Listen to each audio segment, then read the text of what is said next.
शुका सारिखे पूर्ण वैराग्य जाचे, वसिष्ठा परिज्ञान योगेश्वराचे, कवी वाल्मिका मालिका मान्य ऐसा, नमस्कार माझा सद्गुरु श्री रामदासा। गुरुर्ब्रह्मा गुरुर्विष्णू गुरुर्देवो महेश्वरा, गुरु साक्षात परब्रह्म तस्मै श्री गुरवे नमः। सद्गुरु श्री समर्थ रामदास स्वामी महाराज की जय। महारुद्र श्री हनुमान की जय। जय जय रघुवीर समर्थ। आज दासनवमीच्या निमित्तानं आपण इथं सर्वजण जमलेले आहोत। सुरुवातीला मी नेने काकांना धन्यवाद देते की अतिशय उत्तम लेखक, ज्येष्ठ अभ्यासक, उत्तम प्रवचनकार आणि गेली 25-30 वर्ष या सज्जनगड मासिकाचं संपादन अत्यंत उत्तम रीतीनं ते करत आहेत आणि त्यांच्याच प्रोत्साहनामुळं मी सज्जनगड मासिकामध्ये लेख लिहायला लागले। माझी आई इथं आलेली आहे, तिच्या आशीर्वादाने, माझ्या दादाच्या प्रोत्साहनामुळं, वडिलांच्या आशीर्वादामुळं मी ज्ञानेश्वरी, दासबोध या ग्रंथांचा अभ्यास सुरू केला। माझे पती डॉक्टर सुनील देशपांडे यांच्या प्रोत्साहनामुळं ॲग्रोवन या दैनिकामध्ये गेले वर्षभर मी जाऊ देवाची गावा या सदरामध्ये लेखन करू शकले। समर्थ मंडळ पुणे, वजे काका खुपेरकर ताई, विनयाताई पुंडे आणि सर्वच स्नेहीजन, सगळ्यांच्या स्नेहात मी राहू इच्छिते। खरं तर आपण सर्वजण ज्येष्ठ आणि श्रेष्ठ समर्थ भक्त आहात, समर्थ साधक आहात आणि आपल्या पुढे मी बोलणे म्हणजे माझे बालकाचे बोबडे बोल म्हणायला काही हरकत नाही आणि आपण सर्वजण मातेच्या हृदयाने माझे हे बोबडे बोल कौतुकाने ग्रहण कराल अशी खात्री वाटते। शके 1530, शके 1530, मी शके सांगते, त्याच्यामध्ये 78 मिळवले की इसवी सन होईल। तर शके 1530 रामजन्माचा उत्सव गावामध्ये, जांब या गावामध्ये मोठ्या उत्साहानं चालू होता आणि त्याच वेळी विलक्षण अशी गोष्ट अशी होती की यजमानांच्या घरी म्हणजे सूर्याजीपंत ठोसर आणि राणूबाई ठोसर यांच्या घरी पाळणा हल्ला होता। किती अलौकिक गोष्ट आहे पहा। देवाचा जन्म आणि देवाची भक्ती करणारा भक्त यांचाही जन्म एकाच वेळी एकाच तिथीला व्हावा अशी ही अलौकिक घटना घडली। बाळाचं नाव नारायण ठेवण्यात आलं। हा नारायण हळूहळू मोठा होऊ लागला, मुलांच्यात खेळू लागला। मुलांचे खेळ तरी कसे? नदीमध्ये उडी मारावी, नदीमध्ये डुंबावं, झाडावर सरसर उंचावर चढावं, उंचावरून नदीमध्ये उडी मारावी, हे असे खेळ खेळत नारायण मोठा होत होता। मुलांबरोबर खेळताना नारायण नेहमी मारुती होत असे। मारुतीसारखं शेपटी म्हणून मागं दोरी लावायचा आणि एकदा गंमत अशी झाली की खेळ खेळता खेळता लंका दहनाचा खेळ खेळायचं ठरलं आणि मग त्या शेपटीला म्हणजेच त्या दोरीला आग लावण्यात आली आणि नारायणाने धडाधड सगळीकडे उडी मारायला सुरुवात केली आणि एका गवताच्या गंजीवर त्यांनी उडी मारली आणि धड धड धड ती गवताची गंजी पेटली। साहजिकच आजूबाजूचे लोक तक्रार घेऊन आले राणूबाईंच्याकडे। राणूबाईंनी नारायणाला समजवावं की अरे नारायणा, आपल्याच लोकांना असा त्रास देऊ नये, असा द्वाडपणा करू नये, मारुती होतोस ना तू खेळामध्ये। आता राणूबाईंना काय माहिती की प्रत्यक्ष नारायण म्हणजे प्रत्यक्ष मारुतीचाच अवतार आहे। मारुती कसा आहे सांग बरं? जितेंद्रियम बुद्धिमताम वरिष्ठम। मग नारायणाने विचारावं की जितेंद्रिय म्हणजे काय आहे? इंद्रियांना जो जिंकतो तो, मनाला आवर घालू शकतो तो। मग हे कसं साध्य होईल? त्यासाठी तपाचरण करायला हवं। हळूहळू नारायणाची वृत्ती अंतर्मुख होऊ लागली। एक दिवस असंच खूप शोधत होते आणि नारायण कुठं गेला म्हणून अनेक ठिकाणी शोधलं आणि कुठं सापडावा नारायण, तर एका अडगळीच्या खोळीमध्ये ध्यानस्थ बसला होता। आईने विचारलं, अरे नारायणा, काय करतोस तू इथं? 7-8 वर्षांचा नारायण, विचार करा, 7-8 वर्षांचा नारायण काय म्हणतो? चिंता करीतो विश्वाची। आणि खरोखर या नारायणाने म्हणजे समर्थ रामदास स्वामींनी अख्खं आयुष्य विश्वाची चिंता करण्यामध्ये घालवलं. मुंज झाली. तपाचरण करावं अशी इच्छा खूप प्रबळ होऊ लागली आणि नारायण आपले ज्येष्ठ बंधू यांच्या मागं लागले की मला अनुग्रह द्या. श्रेष्ठींनी म्हणावं की अजून तू लहान आहेस, जरा मोठा हो, मग आपण अनुग्रह द्यावा. पण नारायणाला तेवढा धीर नव्हता. तो हट्टाला पेटला आणि एक दिवस मारुतीच्या मंदिरामध्ये जाऊन बसला, ध्यानस्थ झाला आणि खरोखर प्रत्यक्ष प्रभू श्रीरामांनी नारायणाला अनुग्रह दिला. 13 अक्षरी मंत्र श्रीराम जय राम जय जय राम हा 13 अक्षरी मंत्र नारायणाला अनुग्रह म्हणून दिला. हळूहळू अधिकच वृत्ती अंतर्मुख व्हायला लागली. इकडे आईने विवाहाचा लकडा लावला होता की तू विवाह कर, विवाह कर. नारायणाला विवाहाच्या बंधनात अडकायचं नव्हतं.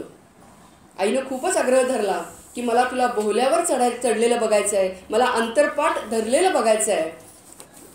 आईच्या शब्दाखातर आईला शब्द दिला, आईच्या इच्छेखातर आईला हो म्हणला. त्याप्रमाणे मामाची मुलगी सांगून आली. बोहल्यावर चढला नारायण, अंतरपाठ धरला, आईची इच्छा पूर्ण केली. आणि शुभमंगल सावधान हे शब्द कानी पडल्यावर नारायणांनी ठरवलं, त्याच्या लक्षात आलं की आपल्याला अवघ्या विश्वाचा संसार करायचा आहे. ह्या संसारात जर आपण अडकलो तर अवघ्या विश्वाचा संसार आपल्याकडून होणार नाही. आईची इच्छा आपण पूर्ण केलेली आहे. आणि तिथून नारायणाने पळ काढला ते थेट नाशिक. रामरायाचं दर्शन घेतलं. पहिली 12 वर्ष नारायण आपल्या आईच्या सहवासात आहे, घरामध्ये आहे. आणि शके 1542 नाशिक. आणि तिथं गेल्यानंतर त्याला असं जाणवलं की इथं खूप गर्दी आहे, कोलाहल आहे. तर आपल्याला जर उपासना करायची असेल, साधना करायची असेल तर एखादे शांत ठिकाण असायला हवं. आणि म्हणून टाकळी हे गाव निवडलं आणि पुरश्चरण करण्याचा, गायत्री पुरश्चरण करणे आणि 13 कोटी रामनाम जप करण्याचा निश्चय झाला. त्याप्रमाणे नारायणाची कशी उपासना असेल, पहाटे लवकर उठावं, नदीमध्ये गोदावरी नदी आणि नंदिनी नदीचं संगम आहे तिथं, त्या पाण्यामध्ये उभं राहावं, 12 वाजेपर्यंत पुरश्चरण करावं, गायत्री मंत्राचं रामनामाचा जप करावा, 12 वाजता नदीतून बाहेर यावं, 5 घरी भिक्षा मागावी, जे मिळेल ते ती भिक्षा घ्यावी, ती भिक्षा नदीच्या पाण्यामध्ये धुवावी, कारण त्याच्यातला सगळा रस हा निघून जायला हवा. कुठेही आपल्या जिभेला रसाची आवड निर्माण होऊ नये आणि मग ते अन्न ते ग्रहण करावं. दुपारच्या वेळामध्ये ग्रंथांचं अध्ययन करावं, संध्याकाळच्या वेळामध्ये नाशिकला जाऊन एखादं प्रवचन कीर्तन ऐकावं. असा दिनक्रम नारायणाचा चालू होता पूर्ण 12 वर्ष. आणि ह्या 12 वर्षामध्ये नारायणाचा समर्थ रामदास स्वामी झाले. हा जो प्रवास आहे, हा प्रवास हा नारायण ते समर्थ रामदास स्वामी हा 12 वर्षामध्ये त्यांनी केलेलं पुरश्चरण, त्यांनी केलेलं रामनाम जप ह्याचं हे फलित होतं. असंच एकदा नदी किनारी झाडाखाली बसून रामदास स्वामी ध्यानस्थ होते आणि त्याच वेळी गिरीधर पंत कुलकर्णी, दसगावचे ते कुलकर्णी, तर ते त्यांचं मयत झालेलं होतं आणि त्यांची अंत्ययात्रा नदी किनारी आली. भरपूर गर्दी जमलेली होती आणि त्यांची पत्नी ही सती जाणार होती. तिथं आल्यानंतर त्यांनी बघितलं की रामदास स्वामी ध्यानस्थ बसलेले आहेत. सती जाण्यापूर्वी नमस्कार करावा म्हणून त्यांची पत्नी समोर आली. तिनं वाकून नमस्कार केला. रामदास स्वामी ध्यानस्थ बसलेले होते. कांकणांचा आवाज झाल्यासरशी त्यांच्या मुखातून आशीर्वाद बाहेर पडला, अष्टपुत्रा सौभाग्यवती भव. पत्नी खिन्न होती. तिनं विचारलं, हा आशीर्वाद ह्या जन्मीचा का पुढील जन्मीचा? रामदास स्वामींनी डोळे उघडले. सगळा प्रकार त्यांच्या लक्षात आला. त्यांनी म्हटलं, माझ्या मुखातून प्रभू श्रीराम बोललेले आहेत, त्यांचा आशीर्वाद असा व्यर्थ जायचा नाही. मग ते उठले, हात कमंडलू घेतला. कमंडलूतलं तीर्थ गिरीधरपंतांच्या मुखावर शिंपडलं. श्रीराम जय राम जय जय राम म्हटलं. आणि काय आश्चर्य, झोपेतून जाग व्हावं तसं गिरीधरपंत उठले. आणि त्यानंतर हे कुलकर्णी दाम्पत्य समर्थांचे शिष्यच बनले. त्यांना झालेला पहिला मुलगा हा त्यांना अर्पण केला, तो म्हणजे उद्धव स्वामी. टाकळीला मठ बांधला. 12 वर्षाचं पुरस्चरण आणि साधना झाल्यानंतर रामरायांच्याच इच्छेनं आणि आशीर्वादानं त्यांनी 12 वर्ष भारतभर भ्रमण केलं. सगळी लोकस्थिती न्याहाळली. ठिकठिकाणी अन्याय होत आहे, स्त्रियांवर अत्याचार होत आहेत, गरिबी आहे, लोक अक्षरशः पशुवत जीवन जगत आहेत. ही सगळी भीषण परिस्थिती त्यांनी पाहिली आणि काहीतरी मनाशी ठरवून ते महाराष्ट्रात परत आले. महाबळेश्वरला आले. आत्ताच वजे काकांनी सांगितलं तसं पहिलं मारुती मंदिर हे त्यांनी महाराष्ट्रामध्ये महाबळेश्वरला बांधलं. तिथून ते वाईला आले. वाईमध्ये हे रोकडोबाचं जे मंदिर आहे हे समर्थांनी बांधलेलं आहे. आणि आज आपण आपली सगळ्यांचं पुण्य इतकं चांगलं आहे की आपण नक्कीच मागच्या जन्मी काहीतरी पुण्यकर्म केलेलं असावं की आज आपण समर्थांच्या पदस्पर्शाने पवित्र झालेल्या या रोकडोबाच्या मंदिरामध्ये इथे बसलेलो आहोत आणि दास जयंतीचा कार्यक्रमानिमित्त आपण संवाद करत आहोत. थिटे, पिटके, चित्राव यांना वाईमध्ये अनुग्रह दिला आणि पिटकेंना या रोकडोबाच्या मंदिराची जबाबदारी दिली. आणि आज खरोखर पिटकेंचं पुढचं पिढी आणि पिटके काकू इथे आलेले आहेत तर त्यांची पुढची पिढी हे अतिशय समर्थपणे हे मंदिराचं काम बघत आहेत. आणि त्यामुळं त्या काळामध्ये ह्या कुटुंबाला जो आशीर्वाद मिळालेला आहे समर्थांच्याकडून तो आज पुढच्या पिढीपर्यंत तो आलेला आहे. 1100 मठ समर्थांनी बांधले. ठिकठिकाणी मारुतीची मंदिरं उभारली. मारुती मंदिर उभारण्यामध्ये समर्थांचा एक दृष्टिकोन होता. सकाळी पूजा अर्चना व्हावी, अभिषेक व्हावा आणि दुपारच्या वेळामध्ये, संध्याकाळच्या वेळामध्ये तिथे तालमी व्हाव्यात, सूर्यनमस्कार व्हावेत, जोर बैठका व्हाव्यात. तरुणांना त्यांनी एकत्र धरलं, लहान मुलांना एकत्र धरलं आणि एक सात्विक वृत्तीची संघटना तयार करण्याचा प्रयत्न केला. मन, मनगट आणि मेंदू यांचा विकास करण्यावर त्यांचा भर होता. मनाचा विकास करण्यासाठी त्यांनी 205 मनाचे श्लोक लिहिले. मनगटाचा विकास करण्यासाठी तालमी उभारल्या, सूर्यनमस्कार आणि जोर बैठका काढायला सांगितल्या आणि मेंदूचा विकास होण्यासाठी आत्माराम, दासबोध यासारखे महान ग्रंथ लिहिले आणि त्याच्यातून त्यांनी आपल्या सगळ्यांना मार्गदर्शन केलेलं आहे.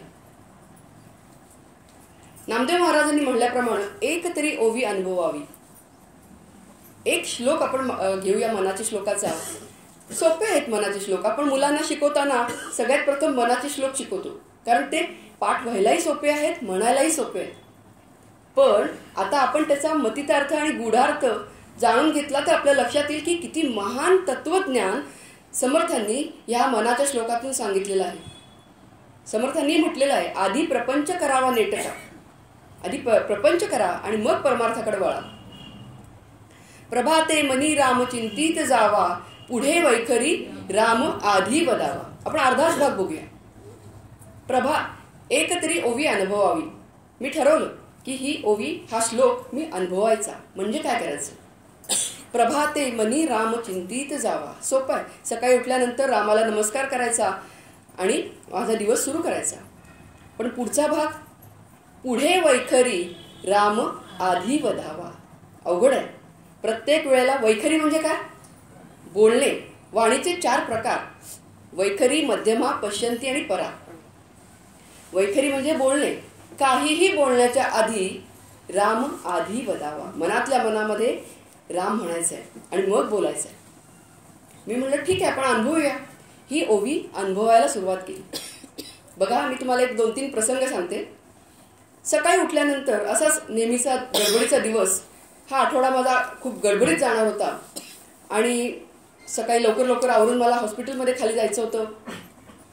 पाहुणे येणार होते, त्यामुळे आठवडाभर अगदी भरगच्च असे कार्यक्रम होते. आणि अचानक सकाळी मला फोन आला आमच्या कामोल्याबाईचा की ताई, आज माझ्या सासूला बरं नाही आहे आणि मला तिला बघायला गावी जायचं आहे. झालं. पूर्वीची मी असते तर तिला बडबड केली असती की असं कसं, तुला माहिती आहे माझ्या घरात पाहुणे येणार आहेत, मला आज गडबड आहे, मला जायचं आहे. नेमकं तुमचं अशाच वेळेला तुमची सुट्टी असते, तू मुद्दाम घेतलीस, असं काहीतरी मी बडबड केली असती. पण आधी वैखरी राम आधी वदावा, विचार केला, मनात आलेले शब्द गिळले आणि म्हणलं ठीक आहे, काही हरकत नाही. तिनं मला 500 रुपये मागितले होते, मी म्हणलं ठीक आहे घेऊन जा. ती आली, 10 मिनिटांनी आली ती. आणि येताना तिनं एक बदली बाई घेऊन आली.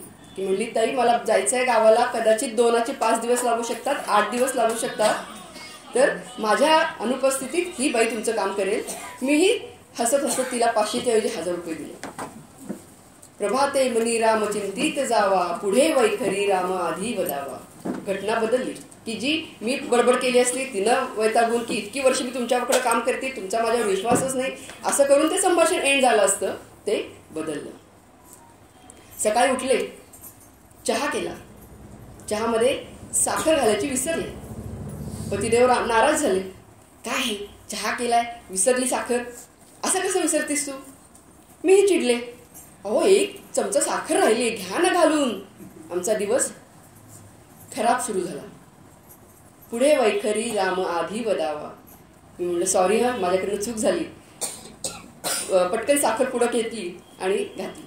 ते म्हणले की मी एवढं बोलायला नको पाहिजे होतं, आणि आमचं संभाषण तिथं थांबलं. पुढे वैखरी राम आधी वदावा. हॉस्पिटलमध्ये एक महत्त्वाचं ऑपरेशन होतं, गुंतागुंतीचं ऑपरेशन होतं. साहजिकच माझ्या मनावर ताण होता, कसं होईल काय होईल, अनेक कॉम्प्लिकेशन्स होत असतात एक ऑपरेशनमध्ये, आणि गुंतागुंतीचं ऑपरेशन होतं, ताण आलेला मनावर. राम आधी वदावा, मनातल्या मनात रामाचं स्मरण केलं, रामाला प्रार्थना केली की हे ऑपरेशन तुलाच करायचं आहे. आणि ऑपरेशनला सुरुवात झाली, आणि खरोखर ऑपरेशन पूर्ण करत असताना मला ही जाणीव होती की राम माझ्या हातात नेऊन ऑपरेशन करतो, आणि कुठं जो ताण होता ना मनावर तो निघून गेला. पुढे वैखरी राम आधी वदावा. इतकं सामर्थ्य या मनाच्या श्लोकात आहे. एकच श्लोक आणि त्यातला अर्धाच भाग मी तुम्हाला फक्त सांगितला की एक तरी ओवी अनुभवावी. समर्थांनी 1100 मठ स्थापन केले, मठपती नेमले, तुमची दिनचर्या कसा असावी हे सांगितलं. उपासनेला दृढ चालवावे, भूदेव संतांसी सदा नमावे, सत्कर्म योगे वय घालवावे, सर्वाभूती मंगल बोलवावे. उपासनेला दृढ चालवावे. जी आपण उपासना ठरवणार आहोत ती दृढ शब्द बघा. एक वेळ जेवण चुकलं तरी चालेल, पण ती जी उपासना तुम्ही ठरवणार आहात, कुठलीही उपासना ठरवा, नामस्मरण असेल, ध्यान असेल, पूजा अर्चा असेल, जी तुम्हाला नवविधा भक्ती समर्थांनी सांगितलेली आहे, जी आपल्याला आवडते, रुचते, जमते ती उपासना ठरवा, पण ती कशी करा, दृढ. उपासनेला दृढ चालवावे, भूदेव संतांसी सदा नमावे. सत्संगतीचं महत्व समर्थांनी सांगितलं. कारण आमचं कसं होतं, वेळ मिळाला की आम्ही 4 टाळक्यांमध्ये रमतो, आणि मग तिथं एकत्र जमलो की कसे कसे विषय भरकटत जातात हे आपल्या सगळ्यांनाच माहिती आहे. त्यामुळं समर्थ सांगतात सत्संगतीचं महत्व. आणि पुढं काय म्हणतात, कर्म तर सगळ्यांनाच करायचे, पण कशी कर्म करा, सत्कर्म योगे वय घालवावे. कर्म कशी करायचे, सत्कर्म. आणि समर्थांचा सुद्धा हाच दृष्टिकोन होता की कुठलंही काम करताना ते कधी मी केलं म्हणायचे नाहीत, राम करता. आणि आपणही कर्म करत असताना राम करता आणि राम भोगता हा जर दृष्टिकोन ठेवला, जे मी काम करत नाहीये, राम माझ्याकडून करून घेतो आहे, आणि त्यामुळे जे फळ मिळेल ते मी भोगणार नाहीये, राम भोगणार आहे. मग चांगलं फळ मिळालं तरी ते राम भोगणार आहे, आणि वाईट फळ मिळालं तरी ते रामच भोगणार आहे. मला दुःख व्हायचंच कारण नाही. आणि जे काही फळ मिळेल ते मी प्रसाद बुद्धीने स्वीकारेन. हा जर आम्ही कुठलंही काम करत असताना जर दृष्टिकोन ठेवला तर ते कर्म हे नैष्कर्म्य वृत्तीने घडेल. आणि म्हणून काय म्हणतात समर्थ, सत्कर्म योगे वय घालवावे. अशा पद्धतीनं कर्म करा. आणि पुढं काय म्हणतात, सर्वामुखी मंगल बोलवावे. पहिल्यांदा आपण आपला उद्धार करायचा आहे. उद्धरेद आत्मनात्मानं, स्वतःचा उद्धार करा. उद्धार म्हणजे पैसे मिळवा असं नाहीये, आपला पारमार्थिक उद्धार करा. आणि मग सर्वामुखी मंगल बोलवावे. म्हणजे पहिल्यांदा आपल्या मुखातून मंगल यायला पाहिजे, आणि मग आपण सर्वामुखी मंगल बोलवू शकू. आणि हे सर्वामुखी मंगल बोलवण्यासाठी काहीतरी संघटना उभी केली पाहिजे. आणि यासाठी समर्थांनी 1100 मठ हे स्थापन केले. त्यासाठीही समर्थांनी सांगितलेलं आहे, सामर्थ्य आहे चळवळीचे, जो जो करील तयाचे, परंतु तेथे भगवंताचे अधिष्ठान पाहिजे. जर भगवंताचं अधिष्ठान असेल तरच ते कार्य सिद्धीस जाऊ शकेल. भगवंत त्याला आशीर्वाद देईल. नवे नवे हे कार्य भगवंतच घडवून आणतील. हे सगळं मार्गदर्शन समर्थांनी आपल्याला केलेलं आहे. आत्माराम, दासबोध यासारख्या ग्रंथांमधून अनेक विषय अगदी प्रपंचातील असतील किंवा परमार्थातील असतील, हे सगळे विषय समर्थांनी आपल्यासमोर आणलेले आहेत. हे सगळं स्मरण जर आपण केलं ह्या दासनवमीच्या निमित्ताने, तर निश्चितच आपण आपला स्वतःचा उद्धार हा करू शकू. शके 1571 रोजी समर्थांनी शिवाजी महाराजांना अनुग्रह दिला. नुकतीच शिवजयंती होऊन गेलेली आहे आणि ह्या समर्थांनी अनुग्रह दिला शिवाजी महाराजांना. शिवाजी महाराजांनी राज्याची सनद समर्थांना अर्पण केलेली आहे. अर्थातच समर्थांनी ती परत केली. आणि दिवाकर पंत गोसावी हे जे सतत समर्थांच्या बरोबर होते, त्यांनी असं नमूद केलेलं आहे की मी स्वतः 100पेक्षा जास्त भेटी समर्थ आणि शिवाजी महाराज यांच्या बघितलेल्या आहेत. सुनीलजी चिंचोळकर म्हणतात, शिवराय आणि समर्थ यांची भेट, शिवराय आणि समर्थ यांची भेट म्हणजे विक्रम आणि वैराग्य यांची भेट, क्षात्रतेज आणि ब्राह्मतेज यांची भेट, असेही गुरु शिष्याची जोडी. अनेक प्रसंगांमध्ये समर्थांनी शिवरायांना मार्गदर्शन केलेलं आहे. शिवरायांनी परळीचा किल्ला, की जो आता सज्जनगड म्हणून आहे आपण म्हणतो त्याला, हा समर्थांना भेट म्हणून दिला. आणि शके 1575 रोजी समर्थ सज्जनगडावर राहायला गेले. 1602 शके 1602 रोजी शिवाजी महाराजांनी देह ठेवला. त्याआधी वेणास्वामींचं त्यांनी देह ठेवलेला होता. समर्थांचा स्त्रियांच्या बाबतीत सुद्धा अतिशय उदात्त असा विचार होता. वेणास्वामी ह्या विधवा स्त्री, त्या काळामध्ये समर्थांनी त्यांना ज्ञान तर दिलंच, अनुग्रह तर दिलाच, पण मिरजेचं मठापती म्हणून त्यांच्यावर कार्य सोपवलं आणि त्यांनी सुद्धा ते उत्तमपणे कार्य करून दाखवलं. म्हणजे समर्थांचा किती उत्तम आणि उदात्त दृष्टिकोन होता स्त्रियांच्या प्रती, हे आपलं लक्षात येतं. जेव्हा ते भारत भ्रमण करत होते तेव्हा स्त्रियांवर होणारा अत्याचार बघून त्यांचं मन खूप कळवळलं होतं. तर अशा प्रकारे 1602 शके 1602 शिवाजी महाराजांनी देह ठेवला. समर्थांच्या लक्षात आलं होतं की त्यांच्या वेणास्वामींचा निर्याणाचा दिवस त्यांच्या माहीत होता, शिवाजी महाराजांचा निर्याणाचा दिवस त्यांना माहीत होता, आपलाही निर्याणाचा दिवस त्यांनी जाणला होता. 6 महिने आधी त्यांनी अन्न वर्ज केलं होतं. आपला दिवस निश्चित केला होता माघ वद्य नवमी. फक्त दुग्धाहार घेत असत. गडावरून खाली उतरायचं नाही असा निश्चय केला. देह क्षीण झाला होता, थकला होता. अक्कास्वामी आणि उद्धव स्वामी जवळच असायचे.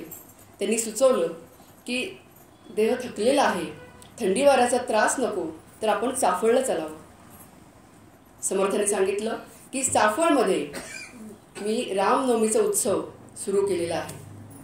चाफळमध्ये त्यांनी रामाच्या मूर्ती स्थापन केल्या, मोठं मंदिर उभारलं आणि तिथं रामनवमीचा उत्सव सुरू केला. अंगापूरच्या डोहामध्ये ज्या मूर्ती सापडल्या त्याचं त्यांनी तिथं स्थापना केलेली होती आणि ते म्हणाले की तिथं मी रामनवमीचा उत्सव सुरू केलेला आहे आणि मी जर तिथं गेलो तर ती रामनवमीच्या उत्सवाचं महत्त्व कमी होईल, निर्याण दिनाचं महत्त्व वाढेल आणि मला तसं होऊन द्यायचं नाही. त्यामुळे गड उतरायचा नाही हा निश्चय केला. देह हळूहळू थकत चाललेला होता. कल्याण स्वामींना त्यांनी डोंगावला पाठवलं. कल्याण स्वामी त्यांचे पट्ट शिष्य, ते आपल्या निर्याणाच्या वेळा इथे नसावेत, त्यांना ते सहन होणार नाही किंवा इतरही कार्य त्यांच्याकडून करून घ्यायचं होतं म्हणून त्यांना डोंगावला पाठवलं आणि त्यांना सांगितलं की माझी आज्ञा झाल्याशिवाय गडावर येऊ नये. माघ वद्य पंचमी. तंजावरहून रामाच्या मूर्ती आल्या. समर्थ जेव्हा भारत भ्रमणावर गेले होते तेव्हा तंजावरला व्यंकोजी राजे यांच्या घरी राहिले होते, त्यांच्या वाड्यामध्ये राहिलेले होते. तंजावर हे मूर्तिकलेसाठी प्रसिद्ध ठिकाण आहे. आणि तिथं त्यांनी विचारलं की रामाच्या मूर्ती बनवायच्या आहेत, राम, लक्ष्मण, सीता, हनुमंत अशा मूर्ती बनवायच्या आहेत, तर एखादा कारागीर सुचवावा. त्याप्रमाणे व्यंकोजी राजांनी सुचवलं, पण त्यांनी सांगितले की तो कारागीर अंध आहे, अतिशय श्रद्धाळू आहे, पण अंध कारागीर आहे. समर्थ म्हणाले की काही हरकत नाही, बोलवून आणा त्यांना. त्याला बोलवलं. त्यानं म्हणलं मी काही रामाचं दर्शन घेऊ शकलेलो नाही आहे. तर त्याला दृष्टी दिली, रामाचं दर्शन घडवलं आणि त्याप्रमाणे त्या कारागिरानं रामाच्या मूर्ती बनवल्या. अत्यंत देखण्या अशा मूर्ती होत्या त्या. आणि अंध कारागिरानं बनवल्या असल्यामुळं त्या मूर्तीचे डोळे कोरण्यात आलेले नाहीत, अशा या मूर्ती. आणि तो कारागीर सुद्धा पहा किती तयारीचा असेल. त्यांनी समर्थांना सांगितलं की मला दक्षिणा द्यावी, या मी मूर्ती बनवल्या आहेत तर मला दक्षिणा हवी आहे. समर्थांनी विचारलं की सांग काय हवंय. तेव्हा तो म्हणाला की माझी दृष्टी परत घ्या. का रे बाबा, मी रामाचं दर्शन घेतलेलं आहे आणि रामाचं दर्शनच माझ्या फक्त नजरेसमोर असावं असं मला वाटतं, आणि म्हणून तुम्ही मला माझी दृष्टी परत घ्या. इतकी तयारीचा तो कारागीर होता. आणि त्यानं बनवलेल्या त्या रामाच्या मूर्ती खूप जड होत्या, त्यामुळे त्या समर्थांनी त्यावेळेला आणलेल्या नाही आहेत, त्या नंतर आलेल्या आहेत. तर माघ वद्य पंचमी त्या मूर्ती गडावर आल्या. आता सगळं डोळ्यासमोर आणा. आत्ता जे सज्जनगडवर असलेलं शेजघर, तिथं समर्थ बसलेले आहेत पलंगावर, आणि त्या पलंगाच्या शेजारी त्या मूर्ती ठेवलेल्या आहेत. राम, लक्ष्मण, सीता, हनुमंत अशा या मूर्ती. त्या मूर्तींच्या डोळ्यावरचं मेण समर्थांनी दूर केलं. 5 दिवस त्या मूर्तींची पूजा समर्थांनी केलेली आहे. देह क्षीण झालेला आहे. रात्रीपर्यंत समर्थ रामरायाशी संवाद साधतायत. समर्थ म्हणतायत रामाला की रामराया, हा एवढा व्याप उभा केला, माझ्या मागं या सगळ्यांना कोण सांभाळणार. तेव्हा रामराया म्हणतात समर्थांना, आपल्यासारखा एखादा पुरश्चरण करणारा आणि रामनामाचा जप करणारा एखादा तयार झाला तर त्याला मी देवदर्शन करून त्याच्याकडून जगदुद्धार करून घेईन. समर्थ हसतात, म्हणतात की एवढं कठीण पुरश्चरण करणं अवघड आहे, काहीतरी सवलत द्यावी. तेव्हा रामराय म्हणतात की जर एखादा 13 कोटी रामनाम जप करेल तर त्याला मी दर्शन देईन. बघा, रामानी समर्थांना आश्वासन दिलेलं आहे की जो कोणी 13 कोटी रामनाम जप करेल त्याला मी दर्शन देईन. मग त्यासाठी अन्नत्याग करण्याची गरज नाही, तुमचा जो व्यवसाय आहे तो सोडण्याची गरज नाही, तुम्ही जे काम करताय ते काम सोडण्याची गरज नाही. अगदी रामराय म्हणाला की एका आसनावर बसून सुद्धा फक्त जप करण्याची गरज नाही. समर्थांनी त्यांच्या दासबोधाच्या दशकामध्ये सांगितलेलं आहे, चालता बोलता धंदा करिता सतत अखंड नामस्मरण करा. गोंदवलेकर महाराजांच्या प्रवचनातही आहे अखंड. अखंड हा शब्द अनेक वेळा प्रवचनामध्ये आलेला आहे. कसं नामस्मरण करा, अखंड नामस्मरण करा. असं करताना जर 13 कोटी एखाद्याचं पूर्ण झालं तर प्रत्यक्ष रामराय दर्शन देतील. हे ऐकल्यावर समर्थ हसले, खुश झाले. असा संवाद रामरायाशी घडतोय. माघ वद्य नवमी. सगळे शिष्यगण जमलेले आहेत, सगळ्यांना अंदाज आलेला आहे. आणि समर्थांनी पूर्वीच ही तारीख ठरवलेली होती, त्यामुळे बोलता बोलता ते म्हणाले, रघुकुळ टिळकाचा वेद सन्निध आला, तदुपरी भजनासी पाहिजे सांग केला. त्यांनी बघितलं की सगळ्यांच्या लक्षात आहे का नाही आपली तारीख, आणि हा श्लोक उद्धवानी पूर्ण केला. अनुदिनी नवमी हे मानसी धरावी, बहुत लगबगीने कार्यसिद्धी करावी. हे उद्धवानी पूर्ण केला. समर्थांना संतोष झाला. आणि अशा पद्धतीनं हे शेवटचे दिवस होते. माघ वद्य नवमी आली. समर्थ पलंगावर बसलेले आहेत, देह क्षीण झालेला आहे. समर्थ पलंगावरून उठले, थोडासा देह क्षीण झाल्यामुळं तोल गेला, पुन्हा सावरले. पादुका घातल्या. रामाच्या मूर्तीसमोर चौरंग ठेवलेला होता. तिथं सिद्धासनावर बसले आणि ध्यानस्थ झाले. सगळे भक्तगण जे आज जमलेले होते त्यांना बाहेर जायला सांगितलं. अक्काबाई आणि उद्धव स्वामी हे आतमध्ये होते.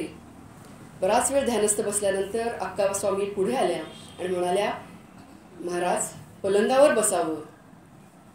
समर्थ म्हणाले, देह क्षीण झालेला आहे, आपण उचलून ठेवावा. त्याप्रमाणे उद्धव स्वामी आणि अक्का स्वामी पुढे आले. त्यांनी समर्थांना उचलण्याचा प्रयत्न केला पण ते उचलू शकले नाहीत. इतर भक्तजण आले, त्यांनीही उचलण्याचा प्रयत्न केला पण समर्थांना उचलू शकले नाहीत. समर्थ ध्यानस्थ बसले आणि अक्कांना हुंका आवरेना. डोळ्यातनं पाणी, सगळ्यांच्याच डोळ्यातनं अश्रू चाललेले होते. अक्का स्वामींना हुंका आवरेना आणि त्यांच्या मुखातून हुंका बाहेर पडला. त्यावेळेला समर्थ म्हणाले, अक्काबाई, इतकी वर्ष आमच्या सहवासात राहिला, त्याचं हेच का फळ? अक्का स्वामी म्हणतायत, सगळं समजतंय हो, पण आता हे सगुण दर्शन इथून पुढे होणार नाही म्हणून वाईट वाटतंय. उद्या अक्का नैवेद्य झाला का म्हणून कोण मला विचारेल? सगळ्यांच्या अश्रुधारा सुरू झालेल्या आहेत. समर्थ म्हणतायत, माझी काया आणि वाणी गेली म्हणाल अंतकरणी, परी मी आहे जगत जीवनी निरंतर. आत्मा राम दासबोध, माझे स्वरूप स्वतः सिद्ध, असता न करावा खेद भक्तजनी. नका करू खटपट, पहा माझे ग्रंथ नीट, तेणे सायुज्याची वाट गवसेल की. केवढं मोठं तत्वज्ञान जाता जाता समर्थांनी आपल्या सगळ्यांना सांगितलंय. अक्का स्वामींशी बोलले पण हे सगळं तत्वज्ञान समर्थांनी आपल्यासाठी सांगितलेलं आहे. कारण आपल्याला समर्थ भेटलेले नाहीत पण हे तत्वज्ञान समर्थांनी आपल्यासाठी सांगितलं. मी कुठे आहे? मी गेलेलो नाही, मी इथंच आहे. मला कुठं शोधाल? मला या ग्रंथांमध्ये शोधा. या ग्रंथांमध्ये जे तत्वज्ञान समर्थांनी सांगितलेलं आहे हे तत्वज्ञान बघा, ते आचरणात आणा. त्याचा फायदा काय होईल? तेणे सायुज्याची वाट गवसेल की. सायुज्य मुक्ती म्हणजे काय? प्रत्यक्ष भगवंताशी एकरूप होणं म्हणजे सायुज्य मुक्ती आहे. आणि समर्थ सांगतायत की तेणे सायुज्याची वाट गवसेल की. आणि म्हणून समर्थ सांगतायत की दुःख करू नका, कुणीही अश्रू ढाळू नका. आणि शेवटच्या दिवसांमध्ये सुद्धा समर्थांनी प्रत्येकाला आपापली कार्य चालू ठेवायला सांगितली होती. प्रत्येकाला जे काही कार्य दिलेलं होतं ते त्याप्रमाणे चालू ठेवायला सांगितलं होतं. आणि अशा प्रकारे समर्थ रामाच्या मूर्तीसमोर बसलेले आहेत आणि मोठ्याने श्रीराम श्रीराम श्रीराम असं मोठ्याने समर्थांनी उच्चार केलेला आहे. अख्खा आसमंत रामनामाने दुमदुमला आणि समर्थांच्या मुखातून तेजरूपी ज्योत बाहेर पडली आणि ती रामरायाच्या मुखामध्ये विलीन झाली. सगळीकडे शांतता पसरली. समर्थ भक्तांना, शिष्यांना समर्थांनी मार्गदर्शन केलेलंच होतं. आता जिथं शेजघर आहे त्या शेजघराच्या शेजारी एक खड्डा होता. पूर्वीपासून शिष्यगण त्यांना विचारायचे की हा भरून घ्यावा का? समर्थ म्हणत होते, नको, असू द्या. त्या खड्ड्यामध्ये उद्धवाने समर्थांचे संस्कार केलेले आहेत. बिल्वदल, तुळशीदळ घालून तिथं समर्थांचे संस्कार झाले. तिसऱ्या दिवशी सगळेजण अस्थि गोळा करण्यासाठी गेले तेव्हा वालुकामय चिरा आपोआप वर आलेला दिसला. आताचे जे समाधी स्थान आहे हा स्वयंभू स्थान आहे. तिथं आपोआप तो वालुकामय चिरा हा वर आलेला होता. आणि त्यानंतर मग संभाजीराजांनी तिथं ते मंदिर बांधलेलं आहे. आता जे आपण बघतोय हे संभाजीराजांनी बांधलेलं आहे. तर या पद्धतीनं तिसऱ्या दिवशी सगळ्यांनी बघितलं की तो वालुकामय चिरा हा बाहेर आलेला आहे. कल्याण स्वामी समर्थांनी देह ठेवला तेव्हा गडावर नव्हते, डोंगावी होते. त्यांना अंतर्ज्ञानाने समजलं की समर्थांनी आपल्या गुरूंनी देह ठेवलेला आहे. ते गडावर आले, सगळीकडे फिरले आणि समाधीपाशी गेले आणि हंबरडा फोडला, माऊली. अन्न पाणी वर्ज केलं आणि त्यानंतर समर्थांनी समाधीतून बाहेर येऊन त्यांना दर्शन दिलेलं आहे. त्या समाधीवर चिरा आहे आणि तो चिराही साक्ष देतोय की समर्थांनी बाहेर येऊन आपल्या गुरुला दर्शन दिलेलं आहे. हे गुरु शिष्याचं प्रेम आहे. आणि त्यानंतर समर्थांनी कल्याणाला सांगितलं की जेव्हा जेव्हा तू मानस पूजा करशील तेव्हा तेव्हा मी तुला दर्शन देईन. आणि खरोखर इथून पुढं जेव्हा जेव्हा कल्याण स्वामी मानस पूजा करत तेव्हा समर्थ त्यांना प्रत्यक्ष येऊन दर्शन देत. त्याचप्रमाणे उद्धव स्वामी, अक्का स्वामी यांना सुद्धा समर्थ मानसपूजेमध्ये येऊन दर्शन देतात असे उल्लेख आहेत.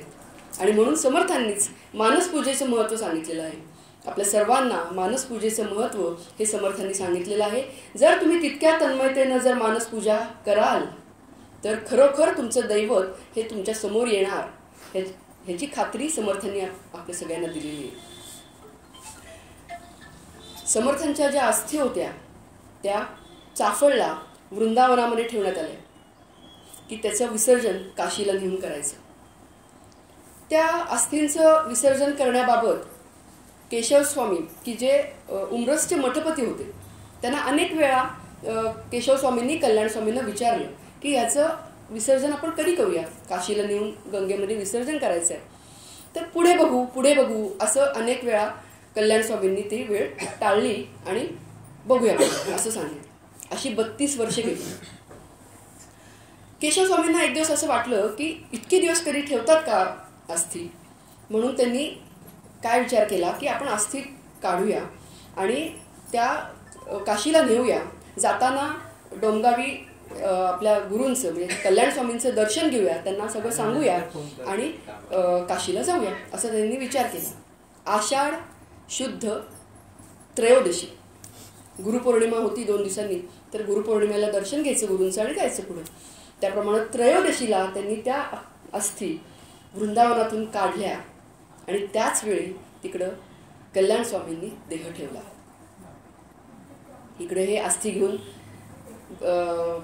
कल्याण स्वामींची इथं गेलेले आहेत आणि सगळं कळल्यावर केशव स्वामींना खूप दुःख झालं की मी ह्या अशा अस्थी काढायला नको होत्या, पण हे विधिलिखितच होतं. आणि म्हणूनच कल्याण स्वामी अनेक वेळा पुढं बघू हे सांगत होते. कल्याण स्वामींचा अस्थिकलश तयार झाला. केशव स्वामींनी दोन्ही अस्थिकलश घेतले, काशीला गेले आणि गंगेमध्ये दोन्ही अस्थिकलशांचं विसर्जन केलं. लक्षात घ्या की गुरु हा फक्त देहातच नाही तर हे तत्व आहे आणि गुरु आपल्या शिष्याला आपल्यासारखा करतो. हे गुरुचं कर्तृत्व आहे. आणि शिष्याचं कर्तृत्व आहे की गुरुची उपासना, गुरुनं सांगितलेलं मार्गदर्शन आचरणात आणून आपण गुरुसारखं व्हायचा प्रयत्न करायचा आहे. हे शिष्याचं काम आहे. आणि त्यामुळंच गुरु आणि शिष्याच्या अस्थी एकाच वेळी गंगेमध्ये विसर्जन झाल्या आणि गंगेमध्ये पुन्हा त्या एकत्र आल्या. हे गुरु शिष्याचं नातं आहे आणि हे गुरुतत्व आहे. समर्थांनी आपल्या सर्वांना हे सांगून ठेवलेलं आहे. समर्थ वक्ता आणि श्रोता श्रीराम असं म्हणायचे. वक्ता श्रोता श्रीराम समर्थ. वक्त्यालाही श्रीराम म्हणलेलं आहे आणि श्रोत्यांनाही श्रीराम म्हणलेलं आहे. दास म्हणे रघुनाथाचा गुण घ्यावा. रघुनाथाचा जर गुण आपण घेत गेलो तर समर्थांनी सांगितलेलं दासबोधातलं आचरण जर आपण आपल्यामध्ये आणत गेलो तर निश्चित समर्थांनी जसंच नारायणाचा समर्थ झाला त्यांनी त्यांच्या जीवनामध्ये दाखवून दिलं आपल्याला. का त्यांचं चरित्र आपण समजून घ्यायचं? त्यांचं चरित्र आपण सगळ्यांना माहीत आहेच, पण त्या चरित्रातनं आम्ही काय शिकायचं आहे? दास म्हणे रघुनाथाचा गुण घ्यावा, हा गुण घ्यायला आम्ही शिकायचं. नामस्मरण भक्ती जी समर्थांनी सांगितली ती मनापासून अखंड जर आपण करत गेलो, जी उपासना ठरलेली आहे ती जर करायचीच आहे, पण येता जाता चालता बोलता धंदा करता हरुषकाळी विषमकाळी सतत आपण जर नामस्मरण करत गेलो तर आपलेही समर्थ व्हायला वेळ लागणार नाही याची खात्री समर्थांनीच दिलेली आहे. आणि म्हणून या दासनवमीच्या निमित्तानं आपण सर्वांनी ही प्रार्थना करूया, समर्थांच्याच चरणी ही प्रार्थना करूया की आम्हालाही ही उपासना दृढ करण्याचं सामर्थ्य मिळावं, तशी बुद्धी आम्हाला व्हावी अशी समर्थांच्या चरणीच प्रार्थना करूया. आणि माझी ही प्रवचन सेवा समर्थांच्या चरणी अर्पण करते आणि माझ्या वाणीला विराम देते. जय जय रघुवीर समर्थ. छान.